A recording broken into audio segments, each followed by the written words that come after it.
আশিদ্দাউ আলাল কুফফার। সাহাবীরা কুফরের বেলায় বদ্দিনের মোকাবেলায় তারা বড় দৃঢ়।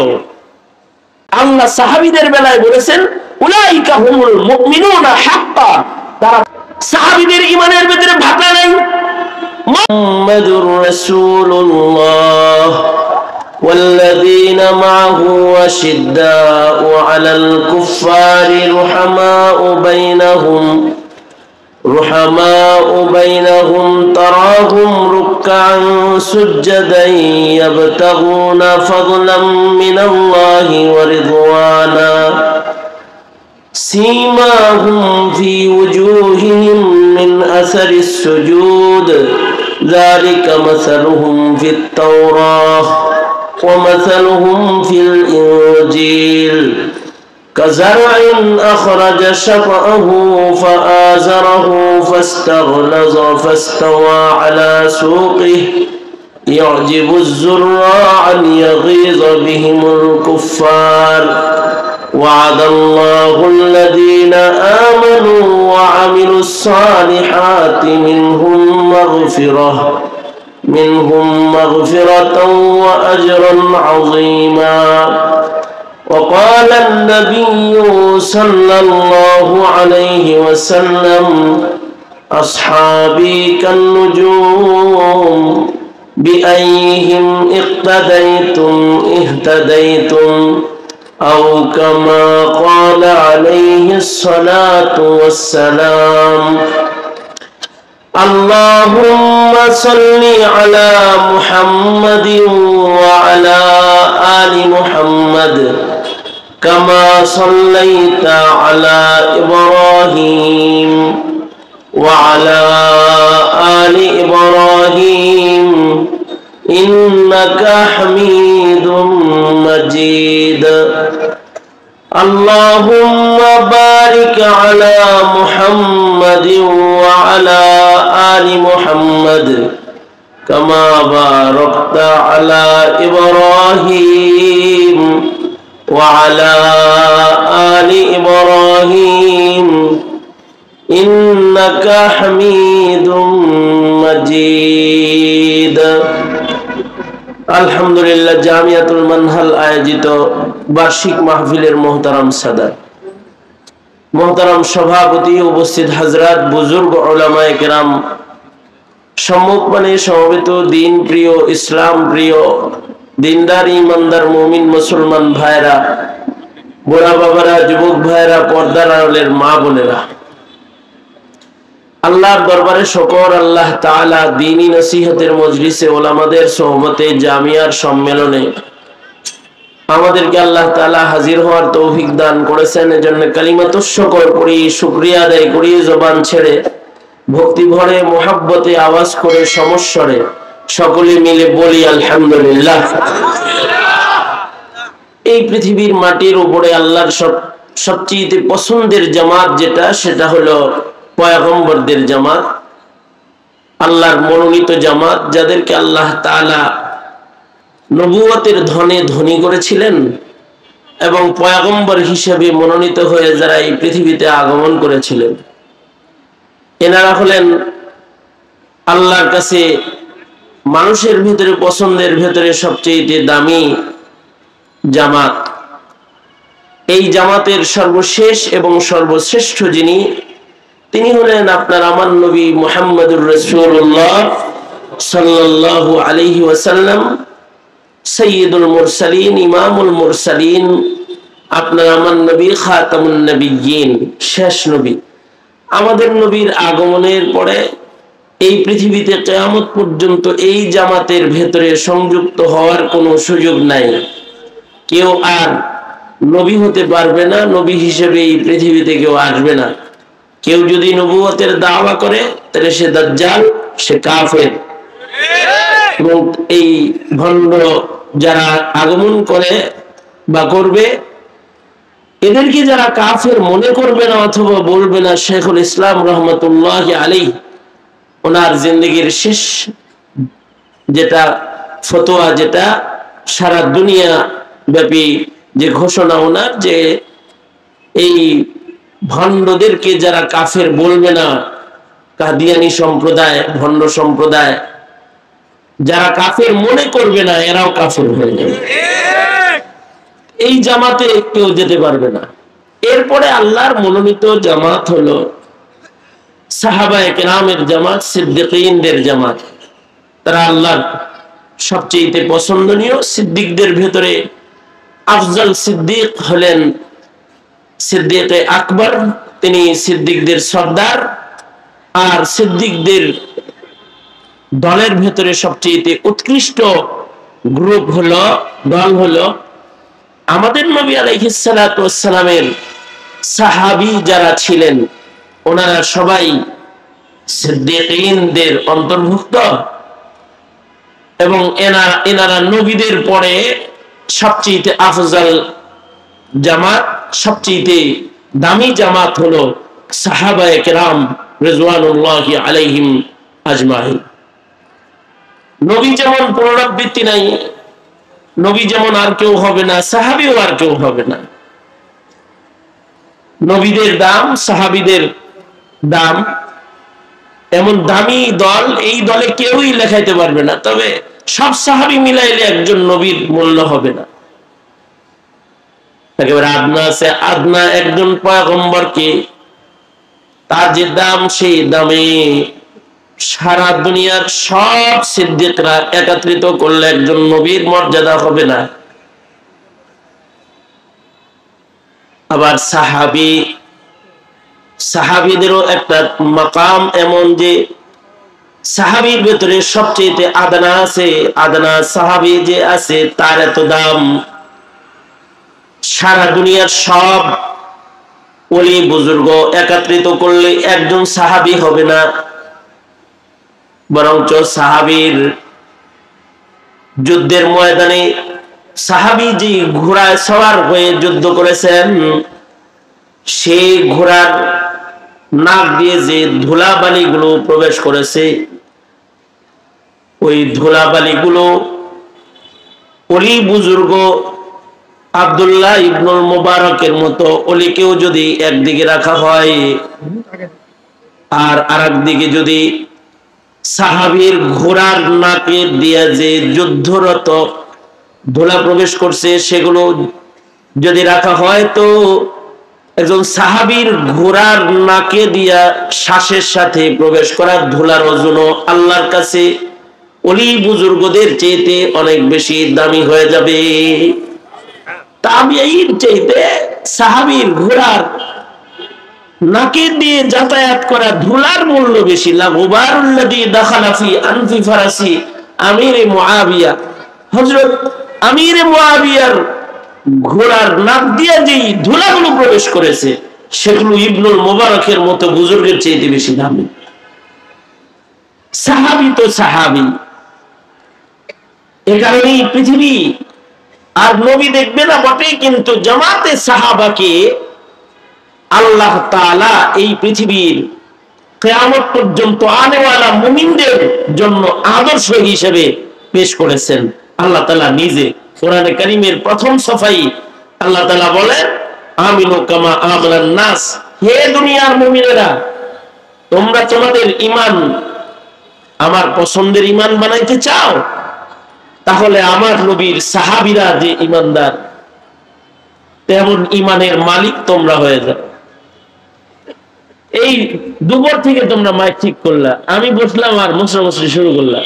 এরা আমার নসিব খারাপ, আমি এটা নিয়ে অনেক বলছি, ইউটিউবেও বলছি। মশরামশরি করো কে ভেবে? এখন সারাদিন কি করছো? মাসি মারছিলা? তা একজন সাহাবী তো সাহাবী, লাসানি জামাত, এই জামাতের পুনরাবৃত্তি আর হবে না, সাহাবী আর দুনিয়াতে আসবে না। এখানে সাহাবীদের গুণগান, সাহাবীদের গুণগান, সাহাবীদের আওসাফ, সাহাবীদের আমালের প্রশংসা আল্লাহ তাআলা আল্লাহর কোরআনে আয়াতে কোরআনের মাধ্যমে করেছেন। এবং সাহাবীদের উপরে আল্লাহ যে সন্তুষ্ট, এটা জমিনবাসীকে আল্লাহ তাআলা কোরআনে কারীমের আয়াতের মাধ্যমে জানায় দিয়েছেন। সোয়া লক্ষ সাহাবী যারা সরওয়ারে দো আলম নবীকে ঈমানের সাথে এক নজর দেখছে, এই সোয়া লাখ সাহাবীর প্রত্যেকটা সাহাবীর উপরে আল্লাহ তাআলা রাজি, সাহাবীরাও আল্লাহর উপরে রাজি, আল্লাহ সাহাবীদের উপরে রাজি। রাদিয়াল্লাহু আনহুম ওয়া রাযু আন। আল্লাহর রাসূল সাল্লাল্লাহু আলাইহি ওয়াসাল্লাম বলেছেন, আমার সাহাবীরা প্রত্যেকেই তারকার মতন। আসহাবী কান্নুজুম বিআইহিম ইক্তাদাইতুম ইহতাদাইতুম। আমার প্রত্যেকটা সাহাবী হলো তারকার মতন, এদের যে কোনো একজনকে যদি সারা দুনিয়া অনুসরণ করে তো সারা দুনিয়া আল্লাহ মাহবুব হয়ে যাবে। মাকামে সাহাবিয়ত, মাকামে নবুয়ত এটা যেমন মনোনীত, মাকামে সাহাবিয়ত এটা মনোনীত, এবং সাহাবীদের হার হার ফরদ, প্রত্যেক সাহাবী আল্লাহ পাকের পছন্দের। কেন আল্লাহ পাকের পছন্দের তারা হবেন না? তাদের মধ্যে যে সকল বিদ্যমান সিফাতগুলো ছিল ওগুলো আল্লাহর পছন্দ হওয়ার মতোই সিফাত। এই সিফাতগুলোর কারণেই তারা উলাইকা হুমুল মুমিনুনা হাক্কা, তারা প্রকৃত মুমিন। মুমিন তো অনেক আছে, কিছু আছে দাবির মুমিন আর কিছু আছে আসল মুমিন। আল্লাহ সাহাবীদের বেলায় বলেছেন উলাইকা হুমুল মুমিনুনা হাক্কা, তারা প্রকৃত মুমিন, সাহাবীরা প্রকৃত মুমিন। সাহাবীদের যে সকল গুণ কোরআনে কারিমে, তার ভিতরে একটা গুণ হলো, সাহাবীদের একটা সিফাত হলো আশিদ্দা ও আলাল কুফার। সাহাবীরা কুফরের বেলায়, বদ্দিনের মোকাবেলায় তারা বড় দৃঢ়, তারা বড় মজবুত, তারা বড় শক্ত। কুফরের সাথে, বদ্দিনের সাথে তাদের কোনো আপোষ নাই, তাদের কোনো নরমি নাই, এই জায়গায় তারা কখনো নরম হন নাই। কুফরের বেলায় তারা শক্ত, এটা সাহাবীদের একটা সিফাত। খেলাফে ইসলাম যারা করে তাদের বেলায় সাহাবীরা বড্ড কঠিন, দ্বীনের ব্যাপারে সাহাবীরা বড় কঠিন। দ্বীনের সামান্যতম নুকসান কোন সাহাবী কখনো বরদাস্ত করেন নাই। ওই সিফাত এখনকার মুমিন আমাদের ভেতরে কিন্তু এখন বিদ্যমান নাই, ইল্লা মাশাআল্লাহ। আমাদের দোস্তি কুফারদের সাথে হয়ে গেছে, আমরা কাফেরের সাথে নরম, আমরা বদ্দিনকে লালন পালন করা শিখে ফেলেছি। দিন আমাদের কাছে গ্রহণযোগ্য নয়, বদ্দিনীকে গ্রহণ করে ফেলেছি। ইসলামের তাহজিব তামাদ্দুনের বেলায় আমরা শক্ত না, আমরা দুর্বল হয়ে পড়েছি।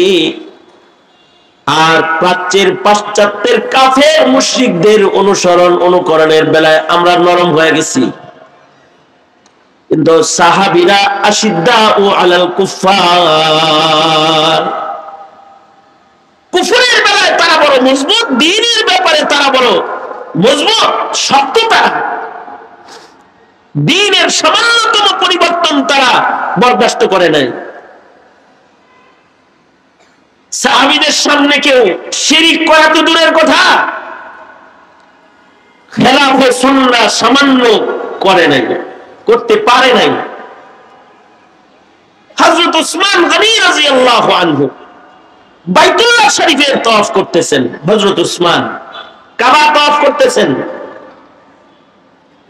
যারা বাইতুল্লাহ শরীফের তওয়াফ করতেছে, হযরত উসমানের ডানে বামে যারা বাইতুল্লাহ শরীফের তওয়াফ করতেছে, তাদের ভেতরে একজন হঠাৎ করে রুকনে ইয়ামানির ভেতরে যে চুমা বসায় দিল, নিজের তওয়াফ কার্য বন্ধ করে দিয়া হযরত উসমান জায়গায় যিনি চুমা দিয়েছে তার ইসলাহ করলেন। তাকে বললেন, রাসূলকে দেখেছি রুকনে ইয়ামানিতে লামস বিল ইয়াদ করতে, আল্লাহর রাসূল তওয়াফরত ডান হাত বাড়ায়া রুকনে ইয়ামানিতে ছুঁইয়া চলে গেছেন, কিন্তু কাছে দিয়ে গেলে শুয়ে গেছেন, লামস বিলিয়াত করেছেন। কিন্তু তুমি যে চুমা দিলে, এই চুমা কার কাছ থেকে শিখেছো? দেখেছি আল্লাহর রাসূল শুধুই মাত্র এক জায়গায় চুমা দিছে, হাজারুল আসওয়াদে নবী পাক চুম্বন করেছে, সাহাবীরা চুম্বন করেছে। এমনকি হযরত ওমর তো হাজরে আসওয়াদ বরাবর যায় বলতেন, এই হাজরে আসওয়াদ, আমি জানি তুই একটা পাথর, তোর কোনো শক্তি নাই, সকল শক্তি আমার মালিক আল্লাহর, কিন্তু এরপরেও আমি ওমর তুই পাথরের উপরে যে চুম্বন করতেছি, তোর শক্তি আছে এজন্য না, আমার রাসূল চুম্বন করেছে বিধায় তোকে চুমা দিয়া তওয়াফরত আমি আমার নবীর অনুকরণ করতেছি। আমি জানি তুই একটা পাথর, তোর কোনো শক্তি নাই। চুমা আল্লাহর রাসূল শুধুই মাত্র হাজরে আসওয়াদে দিবেন, মুলতাজাম ধরে আল্লাহর রাসূল দোয়া করেছেন। তওয়াফরত আল্লাহর রাসূল রুকনে ইয়ামানিতে লামস বিলিয়াত করেছেন। আল্লাহর রাসূল তো চুমা দেয় নাই, তুই চুমা বসাইলি, এটা কার কাছ থেকে শিখলি? সামান্যতম খেলাফি সুন্নাহ একটা বিষয় সাহাবী বড় মজবুত। আশিদ্দাউ আলাল কুফার, কুফরের বেলায় সাহাবীরা বড় মজবুত। আমাদের সামনে তো শিরিক করে, আমরা তাও মানা করি না।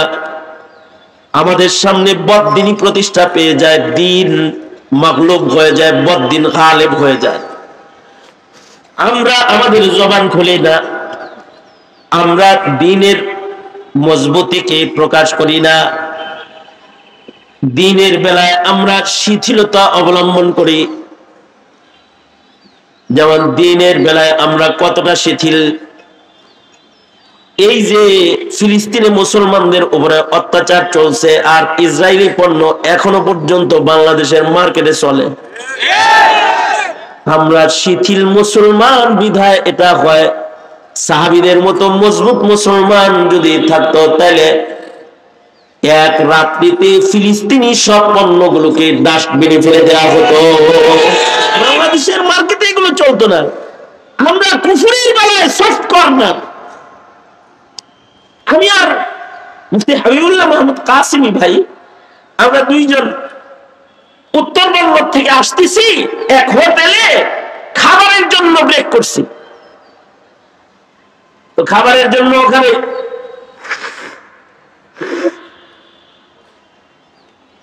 হোটেলে যে পানি দিছে, পানি হলো কিনলে পানি। আমরা বললাম আমরা কিনলে পানি খাই না, বাংলা পানি আনো। ওরা বললো কোকা-কোলা পেপসি গ্রুপের পানি ছাড়া আমাদের হোটেলে অন্য আর কোনো পানি নেই। তা আমরা বললাম তাহলে আমরা এই পানি খাবো না, আমরা বাহির থেকে পানি কিনে এনে খাচ্ছি। তা আমরা বাহির থেকে বাংলাদেশি কোম্পানির পানি কিনে এনে খাচ্ছি। পাশের টেবিলে স্বামী স্ত্রী দুইজন খানা খায়, তাদের আওয়াজ আমাদের কান পর্যন্ত আসে, এতটাই কাছে তারা। বিবি তার জামাইরে বলতেছে, তুমিও মুসলমান, এই হুজুর গুলাও মুসলমান, তোমারে দিল ঘাট ঘাট করে পেপসিও খাইলা, আর ওনারা পেপসি কোম্পানির পানিটাও খেলো না। এই স্বামী স্ত্রী দুইজন কিন্তু একই বিছানায় ঘুমায়, একই পাতিলের রান্না খায়, কিন্তু মানসিকতার ভেতরে কিছু পরিবর্তন আছে। সেটা হলো বিবির ঈমানটা একটু ভালো, আর স্বামী যে সে একটু সফট কর্নারে আছে। মহিলা বলে ফেললো, হুজুররা খেলো না এই পানি, আমি খাবো না, আমাকে বাইরে থেকে বানিয়ে এনে খাও। আর এই জামাই মিয়া বললো কি, মগা গ্রুপ অফ ইন্ডাস্ট্রিজ লিমিটেডের এমডি, ও বলল যে হুজুররা একটু হার্ড লাইনে, আমি একটু সফট লাইনে, এগুলো কোনো বিষয় না। না, সত্যিকারের মুমিনের মুখে সফট হালাত কুফরের বেলা আসতে পারে না। এ কারণেই যারা সাহাবী অনুকরণের ঈমানকে লালন পালন করে, তারা মুসলমানের মাটিতে কোনো ধরনের অন্যায়কে তারা বরদাস্ত করে না। তারা হলো উলামা, তারা বরদাস্ত করে না। মুহাম্মাদুর রাসূলুল্লাহ, মুহাম্মাদুর রাসূলুল্লাহ ওয়াল্লাযীনা মা'হু আশিদ্দাউ আলাল কুফফার। সাহাবীদের সিফাত, সাহাবীদের ঈমানের একটা রং হলো দিনের বেলায় তারা মজবুত, কুফরের বেলায় তারা বড় শক্ত। আমরা শিথিলতা দেখাই কুফরের সাথে, অবশ্য আমরা হার্ড লাইনে চলে যাই দিনদারের সাথে, ইমামের সাথে হার্ড লাইনে আছে, মুয়াজ্জিনের সাথে হার্ড লাইনে আছে, মৌলবীর সাথে হার্ড লাইনে আছে, আর শয়তানের সাথে সফট কর্নারে আছে, দুষ্ট লোকের সাথে সফট কর্নারে আছে, আর নেককারের সাথে হার্ড লাইনে আছে। সম্পূর্ণ সাহাবী ঈমানের খেলাফ। সাহাবী ঈমান হলো আশিদ্দাউ আলাল কুফফার। এ কারণে সাহাবীদের হায়াতে এক যাররা বিদআত প্রতিষ্ঠা পায় নাই। আমাদের চোখের সামনে শিরক প্রতিষ্ঠা পেয়েছে, কিন্তু সাহাবীদের সামনে এক যাররা বিদআত প্রকাশ পায় নাই, প্রতিষ্ঠা পায় নাই। আব্দুল্লাহ ইবনে মাসউদ রাদিয়াল্লাহু আনহু মসজিদের নববীতে প্রবেশ করেছেন ইশরাকের নামাজ পড়তে। সকালবেলায় মসজিদে ঢুকে দেখে মসজিদের ভিতরে একদল জামাতের সাথে ইশরাকের নামাজ পড়বার লাগছে। হযরত আব্দুল্লাহ ইবনে মাসউদ বলে, এই সূর্য ওঠার পরে তোমরা কিসের জামাত করতেছো? ফজর পড়ো নাই? পড়ছি, এটা ইশরাকের জামাত করি। হযরত আব্দুল্লাহ ইবনে মাসউদ বললেন, সাহিবুন নালাইন আব্দুল্লাহ ইবনে মাসউদ বলেন, সরওয়ারে দু আলম নবীকে ইশরাকের নামাজ আমি পড়তে দেখেছি। অবশ্যই ইশরাকের নামাজ একটা ফজিলতপূর্ণ নামাজ। ইশরাকের নামাজ কত ফজিলতপূর্ণ নামাজ। কিছু কিছু আমল আছে, আমলগুলো ছোট কিন্তু সওয়াবগুলো বড়। টাকা নাই, পয়সা নাই, কিন্তু হজের সওয়াব কামাই করার কিছু আমল আছে। রিকশাওয়ালা বিমানের টিকিট কেটে উমরায় যাওয়ার টাকা নাই, হজ করার টাকা নাই, কিন্তু হজের সওয়াবের কিছু আমল আছে। যেমন মা বাবার চেহারা যদি সুনজরে কেউ একবার তাকায় তো কবুল হজের নেক জমা হয়ে যায়। সুবহানাল্লাহ। আগামীকাল কি বললেন? জোরে বলেন, জোরে বলেন, জোরে আওয়াজ করে বলেন সুবহানাল্লাহ। মা বাবার চেহারা যদি সুনজরে তাকায় দেখে কবুল হজের নেক জমা হয়ে যায়। কেউ যদি একবার দেখে তো একটা কবুল হজের নেক জমা হয়। সাহাবী বলে, সরওয়ারে দু আলম যদি কেউ বারবার দেখে তাহলে কি বারবার কবুল হজের নেক জমা হয়? আল্লাহর রাসূল বলেন, বারবার দেখলে বারবারই জমা হয়। অর্থাৎ কোন সন্তান যদি তার মা বাবার চেহারার দিকে এক নজর তাকায় তাহলে কবুল হজের নেক জমা হয়। যাদের মা বাবা আছে এই হাদিস স্মরণ করে করে পিতামাতারা যদি কেউ দেখে, সে কোনোদিন মা বাবার চেহারার দিকে তাকায় চোখ গরম করতে পারবে না। তার যদি এই হাদিস স্মরণ থাকে তো সে মুস্কি হাসি দিয়া মায়ের দিকে বাবার দিকে রহমের দৃষ্টিতে তাকায় সওয়াবটা লয়ে লইব। কারণ এটা একটা হজের সওয়াব ডেলিভারি ফ্যাক্টরি। যে কয়বার নজর পড়বে আর ওই কয়বার করে কবুল হজের নেক আমলনামায় জমা হতে থাকবে। আমাদের আকাবির বুজুর্গেরা তো এই হজকে কখনো কখনো বাইতুল্লাহর জিয়ারতের হজের উপরে প্রাধান্য দিয়েছেন। জাস্টিস তাকি উসমানী দাওয়াত বারাকাতুহুম উনি লিখেছেন, ওনার খুতবাতে আছে যে মুফতি আজম শফি রহমাতুল্লাহ আলাইহি জিন্দেগীর শেষ মারহালায় যখন মরজে মউতে আক্রান্ত, তখন ওনারা দুনো ভাই মিলা রফি উসমানী রহমাতুল্লাহ আলাইহি এবং তাকি উসমানী দাওয়াত বারাকাতুহুম উভয়ে মিলা হজের টাকা জমা দিয়েছে, হজে যাইব। কিন্তু একেবারে মুফতি আজমের শেষ সময় চলছে, দুই ভাই মিলা ওনারা দুজনে হজের ফ্লাইট ক্যান্সেল করে দিলেন। ভিসা লাগছে, হজের টিকিট হয়ে গেছে, কিন্তু তারপরেও টিকিট ক্যান্সেল করে ওনারা ঘরে রয়ে গেলেন। কিন্তু আল্লাহর কি কুদরত, যে মুফতি আজম শফি রহমতুল্লাহ আলাইহি খুব কাতর হয়ে গেলেন, আবার একটু সুস্থ হইলেন মাঝখানে। মৃত্যুর আগের সুস্থতা এটা, মরার আগে মানুষ একটু সুস্থ হয়। কিছুটা সুস্থ হইছেন পরে কথা কয় তোকে উসমানী, রাফি উসমানীকে বলে, কি ব্যাপার, আজকে ঈদুল ফিতরের দিন, তোমরা দুই ভাই বাড়ি কেন, তোমরা না হজে যাওয়ার কথা? তোকে উসমানী দামাত বারকাতুহুম বলে, আমরা দুই ভাই মিলে বললাম আমাদের হজ তো ঘরে, এখানেই তো হজ আছে, ওই হজ করে কি করবো, এই হজ যদি হারায় যায়, এ কারণে আমরা ওই হজকে বর্জন করেছি। আপনার চেহারা দেখার হজ কামাই করার জন্য আপনি যদি আবার চলে যান, হজকে চিরদিনের জন্য বন্ধই হয়ে যাইব। এ কারণে বাৎসরিক হজ যেটা, ওইটা বাদ দিছি। আপনার পাশে বৈশা বৈশা আপনার ইবাদত করতেছি, আপনার খেদমত করতেছি, আপনার চেহারা দেখা হজের সব কামাই করতেছি। তবে উসমানী দাওয়াত বারকাতুহুম বলেন, বাবা মুফতি আজম এমন একটা দোয়া দিছে, ওই সময় চোখের পানি ফেলা, যে আমারে দেখার লেগে কাবা দেখার যে সন্তান ছাড়ছে, ও আল্লাহ আমার এই সন্তান গুলাকে তোমার কাবা তুমি বারবার দেখায়ো। তবে উসমানী বলেন, এরপরে যে আল্লাহ কতবার বাইতুল্লাহ দেখাইছে হিসাব নাই।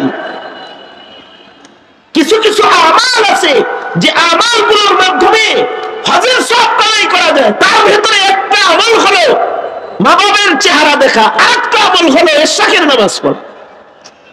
গরিব মানুষ হজ্জে বাইতুল্লাহতে যেতে পারে না, সূর্য উদয়ের পরে কেউ যদি ওযু করে 2 রাকাত নামাজ পড়ে ফেলে, আল্লাহর রাসূল বলেছেন এই 2 রাকাত নামাজের এত দাম, এত মূল্য, যে আল্লাহ তাআলা এই 2 রাকাত নামাজের বদলায় কবুল হজ উমরার সব বান্দাকে দান করে।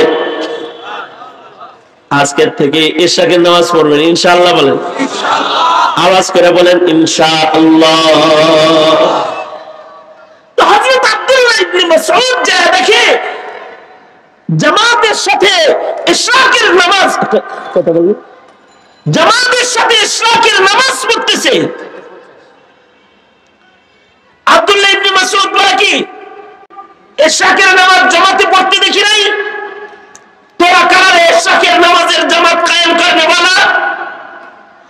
এটা একাকী পড়ার নামাজ, রাসূল সব সময় একা পড়েছে, আর তোরা এটা জামাত কায়েম করছস, তোরা তো বেদাতি ছোট ধারণা রে, তাও মসজিদে নববীর ভিতরে। এই আমি ইবনে মাসউদ যে জামা এখনো গায়ে দেই, নবীর যুগেও গায়ে দিছি, এখনো গায়ে দিই, লাম তুখলাক, এখনো পর্যন্ত আমার জামা ছিঁড়া যায় নাই, বাতিল হয় নাই। নবীর যুগের যে বর্তনে খাবার খেয়েছি, লাম তুকসার, এখনো পর্যন্ত ওই বর্তন ভেঙে যায় নাই, সেই বর্তনে আজও খানা খাই, সেই কাপড় এখনো পরি, যে বর্তনে নবীর সামনে খানা খেয়েছি, যে পোশাক পরে রাসূলের সামনে হাজিরা দিয়েছি। আর আমি জীবনে থাকতে নবীর আমলের রং চেঞ্জ করে সুন্নতের রং থেকে বিদআতের রং লাগাবি, পাথর মেরে মদিনা থেকে বাইর করে দেব। আশিদ্দাউ আলাল কুফার, দ্বীনের বেলায় তারা বড় মজবুত, তারা বড় শক্তিশালী।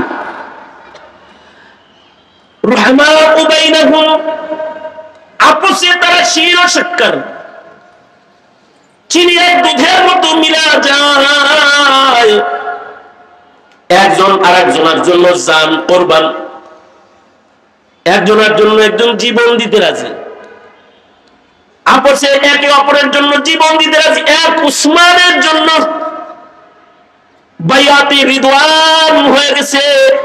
রুহামাউ বাইনাহুম, খবর ছড়ায় দিয়েছে শয়তানে যে উসমান কিন্তু মুশরিকদের হাতে শহীদ হয়ে গেছে।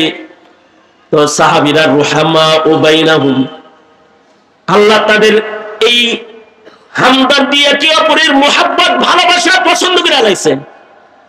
রাসূল আরবি নিজে হাত পেতেছে উসমানের রক্তের বদলা নিব, কে আসো আমার কাছে বাইআত হবে। সবাই মিলা সাহাবীরা সকলে আল্লাহর নবীর হাতে হাত রেখে ফেলেছে। একজন উসমানের জন্য, একজন উসমান নাই, উসমান তো বড় দামি উসমান। এ উসমান হলো ইসলামের ইতিহাসের শ্রেষ্ঠ উসমান। যাকে আল্লাহর রাসূল 2 কন্যা দিয়েছেন বিবাহ বন্ধনে, আল্লাহর রাসূল যাকে বলেছেন রফিকি ফিল জান্নাহ, উসমান আমার জান্নাতের সাথী। এই উসমান বড় দামি উসমান। এই উসমান জাহিলিয়াতেও কবিরা গুনাহ করেন নাই এমন উসমান, জাহিলিয়াতেও শরাব পান করেন নাই, জিনা ব্যভিচার করেন নাই সে উসমান। এই উসমান সে উসমান যে উসমান কখনো মানুষের উপরে জুলুম করে নাই, ইহসান করেছে। ইহসান কাফেরদের উপরেও এত ইহসান হযরত উসমান করেছেন যে কাফেররা হযরত উসমানকে সম্মান করছে। হযরত উসমানের সম্মান বুঝাইতে গিয়ে আর হযরত ওমরের ভয় বুঝাইতে গিয়ে সিরাতের লেখক যারা তারা লিখেছেন, এই হিজরত যখন চলতেছে আবু বকর তো আল্লাহর রাসূলের সাথে আন্ধারে হিজরত করে চলে গেছে, আর ওমর রে কাফেররা বয়াত করত যে তরবারি খুললা সোজা সবার সামনে হিজরত করে গেছে। আর বলছে কেউ যদি তার মায়ের বুক খালি করতে চাও তাহলে ওমর রে ঠেকাও, আমি নবীর কাছে যাইতাছি। কেউ যদি তার বিবির বিধবা করতে চাও, এই যে আমি ওমর যাইতাছি, আয়া বড় বাধা দাও পারলে। যদি নিজের বিবিকে বিধবা করতে চাও, আয়া বড়। গোটা আরবের একজনের কলিজার পাতায় এতটুকুন শক্তি ছিল না ওমরের সামনে যায় দাঁড়ায়। এটা হলো ফারুক বাইনাল হক ওয়াল বাতিল। ওমরের প্রতি কাফের মুশরিকদের ভয় আর ওসমানের প্রতি কাফের মুশরিকদের শ্রদ্ধা এত ছিল যে হযরত ওসমান যখন হিজরত করতেছেন, কাফেররা হযরত ওসমানের সুটকেস আগায় দিতেছে, হযরত ওসমানের ঘটি বাটি আগায় দিতেছে, ওজুর বর্তন, বসার মোড়া যা কিছু ওসমান লয়ে যাইতেছে এগুলো আগায় আগায় দিতেছে, কাফেররা আগায় আগায় দেয়। কারণ এই ওসমান বড় সম্মানিত ওসমান, কাফেররা তার ইহসান ভোগ করেছে, হিজরতের সময় আগায় আগায় দিছে। এ কারণে আল্লাহর রাসূল ওসমানকে পাঠাইছে মুকদ্দমা, জায়েশ হিসেবে যাও, আমি উমরা করব, আগে যাও। মুকদ্দমাতুল জায়েশ হিসেবে উনি আগে গেছেন। তারা বলে তোমাদের নবীরই বায়াত হইতে কাবা তওয়াফ করতে দিব না, যে পরে আইতে হইব, ফিরে যাইতে কও হুদায়বিয়া থেকে। কিন্তু উসমান তোমাকে অফার করতেছি, তুমি যেহেতু মক্কায় ঢুকে বসো, তুমি তওয়াফটা সাইরা ফেলাও। উসমান তো আশিকে রাসূল উসমান। উসমান বলে আমার নবীরে ফেরত দিবা ওখান থেকে, আর আমারে কত তওয়াফ করতে, যে কাবা মুহাম্মাদুর রাসূলুল্লাহ তওয়াফ করতে পারে না, ওই কাবা উসমানের তওয়াফ করা চলে না। উসমানের তওয়াফ করবে না, যেদিন মুহাম্মাদুর রাসূলুল্লাহ তওয়াফ করবে সেদিন উসমান তওয়াফ করবে। এমন কঠিন অবস্থা যখন দেখাইলেন হযরত উসমান, তখন তো কাফেররা হযরত উসমানের গলায় আঘাত করতে পারত ইচ্ছা করলে, কিন্তু তারা উসমানকে এতই সম্মান করত যে তারা উসমানের এই কথার সামনে তারা দুর্বল হয়ে গেছে। না না না, রাগ করবেন না, রাগ করবেন না, আমার বাড়ি চলেন, দাওয়াত খান, একটু মেহমানদারি করি, এগুলো করতেছে। আর ওদিক দিয়ে খবর চলে গেছে উসমান শহীদ। রহমাহু বাইনাহুম, আল্লাহর রাসূল হাত পেতে বলে বাইআত হও, কারা কারা বাইআত হবে, আমি উসমানের রক্তের বদলা গ্রহণ করব। রহমাহু বাইনাহুম, সাহাবীরা সব হাত রাখছে। আল্লাহর কাছে চিত্র এত পছন্দ হইছে, আল্লাহ কয় বন্ধু আপনার হাতের উপরে খালি আপনার সাহাবীদের হাত না, আমিও আপনাদের সাথে ভালোবাসার বন্ধনে জড়িত। দেখেন তাকিয়ে, ইয়াদুল্লাহি ফাওকা আইদিহিম, আমি আল্লাহর হাত, আপনার হাতের উপরে যে সাহাবীদের হাত আছে তার উপরে আমি আল্লাহর হাত লাগানো আছে। এটা হলো রহমাহু বাইনাহুম, যে একে অপরের সাথে ভালোবাসার আধিক্যতা এত। কিন্তু কিসমত বদনসিবি আমাদের, যে আমাদের রহমাহু বাইনাহুম হারিয়ে গেছে। আমরা নিজেরা শক্ত হয়ে গেছি, আর কাফেরদের জন্য নরম হয়ে গেছি। রাজনীতি করতে গিয়ে স্বার্থের জন্য সরকারি দল আর বেসরকারি দল একে অপরের জন্য দাও আর কুমড়া হয়ে গেছে, দাও কুমড়া হয়ে গেছে। যে নিজের ভাইকে রাজনৈতিক স্বার্থের কারণে বলি দিতেও হাত কাঁপে না, গুলি করতেও উঙ্গুলি কাঁপে না, উঙ্গুলি কাঁপে না, রক্ত ঝরিয়ে লাশ বানায় দিতে ভেতরে দরদ উদয় হয় না। শুধু তাই নয়, আরে জাহের জোহারাদের কথা কি বলবো, যারা নামাজ পড়ে না। ভাবতে অবাক লাগে, আমাদের নিজেদের ভেতরে আত্মিক বন্ধন এতটাই ছিন্ন হয়েছে, যখনই ডিসেম্বর মাস সামনে আসে আর ইজতেমার রক্তমেখা চিত্রটা সামনে ভেসে আসে, নামাজি হয়ে একদল আরেকদলকে কুপায়া হত্যা করার জন্য যারা ময়দানে নেমে যায়, এই জাতি তো সেই জাতি আমরা। আমাদের মতো অত এরকম দুর্বল হালাত আগের যুগের মুমিনদের ভেতরে নবীর যুগে ছিল না। একে অপরের জন্য তারা শির সাক্ষাৎ, হ্যাঁ সিয়াসি ইখতিলাফ তাদের ভেতরে ছিল, আমলি কোনো ইখতিলাফ ছিল না। হযরত উসমানের কাছে এসে একবার জিজ্ঞাসা করতেছে, এই যারা আপনার বিরোধিতা করে এদের পেছনে নামাজ পড়া যাবে? হযরত উসমান বলেন, বুখারী শরীফে আছে, হযরত উসমান বলেন হ্যাঁ পড়া যাবে, কারণ আমি জানি আমার সাথে এর সাথে সিয়াসি ইখতিলাফ, ওদের আকীদার ভেতরে কোনো গন্ডগোল নাই।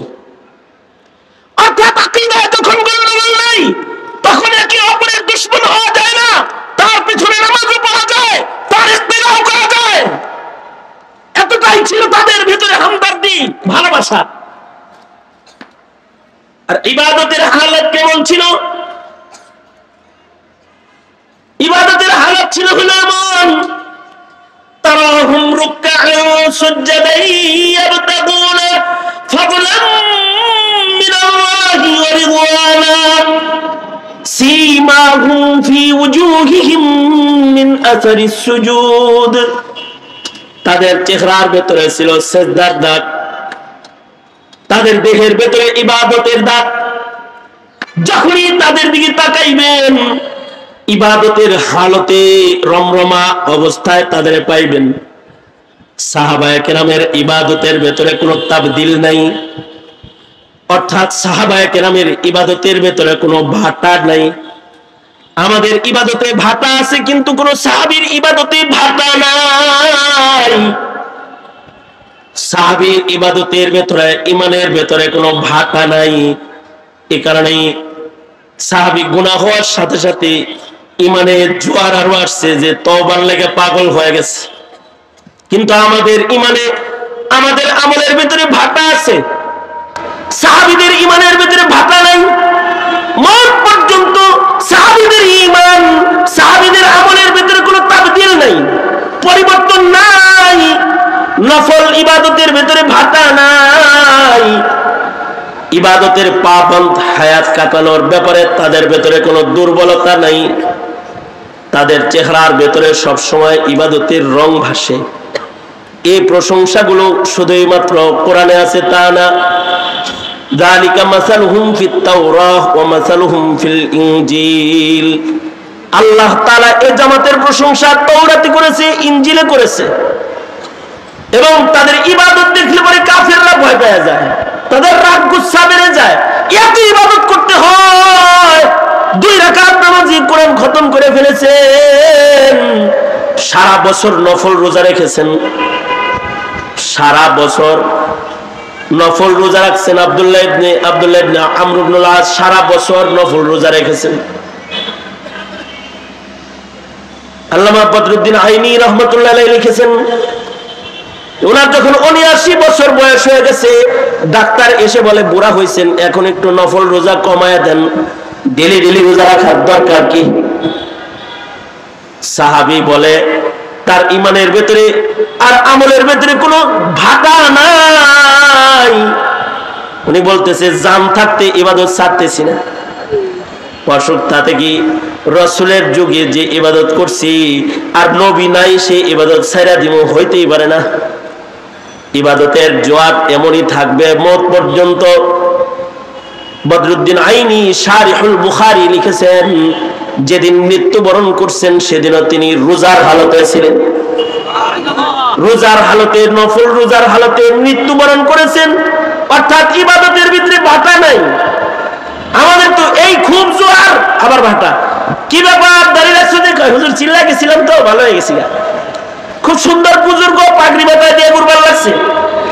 কিছুদিন পরে ক্লিন শেপ, কি ব্যাপার, কি হলো আবার? বিয়া করবো তো হুজুর, তাই একটু মানে একটু আগে জোয়ার আইছে, একটু পরে ভাটা আইছে। রমজানের 27 দিন একজন আইছে আমার কাছে, দাড়ি দুড়ি খুব সুন্দর আছে। কি ব্যাপার, ভালো হয়ে গেছি? ভালো হয়ে গেছে নাকি? হ্যাঁ হুজুর ভালো হয়ে গেছে, রোজার মাস না, দাড়ি তো রেখে দিছে। জি রমজান মাস কেমনে কাটি, মানে জোয়ার আইছে, তাহলে রেখেই দিছে তো? তাইলে না, চান রাতে ইনশাল্লাহ, চান রাত্রে সাজ করে আলাই দিব। তার মানে ইমানের জোয়ারটা চান রাত পর্যন্ত আছে, চান রাত্রের পরে আর থাকবে না।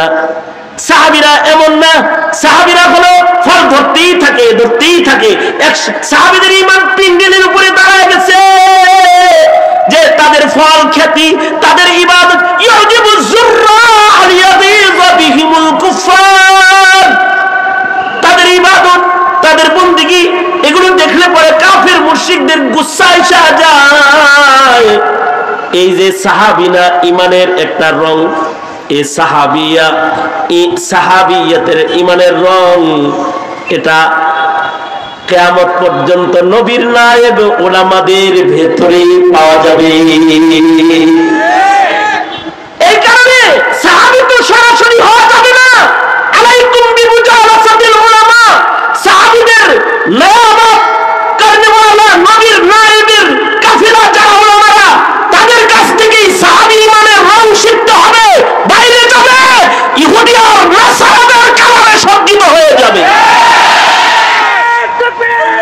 সুতরাং উলামা ও তোলাবাদের এই জামাত, এই ইলমি জামাত যেটা নমুনা সাহাবিয়াত এদের ভেতরে আছে, আল্লাহ তাআলা আমাদেরকে এই জামাতের মর্ম মর্যাদা বুঝার তৌফিক দান করুন। আমিন বলেন, চিল্লাহ বলেন আমিন। দেখছেন না চাঁদের মতো চেহারা উঠে পড়ছে? তাহলে আপনাদের সামনের অলিপুরি সাহেব হুজুর তাই সেই করছে, সামনের সময়গুলো কিরকম মজাদার হবে আপনারা একটু কল্পনা করে নেন। আমার দোস্ত আইসা পড়ছে, আবার অলিপুরি সাহেব হুজুর আইসা পড়ছে। আমি কয়েকটা কথা বললাম আর কি। আসুন ওলামাদেরকে বুঝি, তাদের কাছ থেকে সাহাবী গ্রহণ করি। আল্লাহ তাআলা আমাদেরকে খাঁটি মুমিন হওয়ার তৌফিক দান করেন, আমিন। ওয়া আখিরু দাওয়ানা আলহামদুলিল্লাহি রাব্বিল আলামিন। আসসালামু আলাইকুম ওয়া রাহমাতুল্লাহি ওয়া বারাকাতুহু।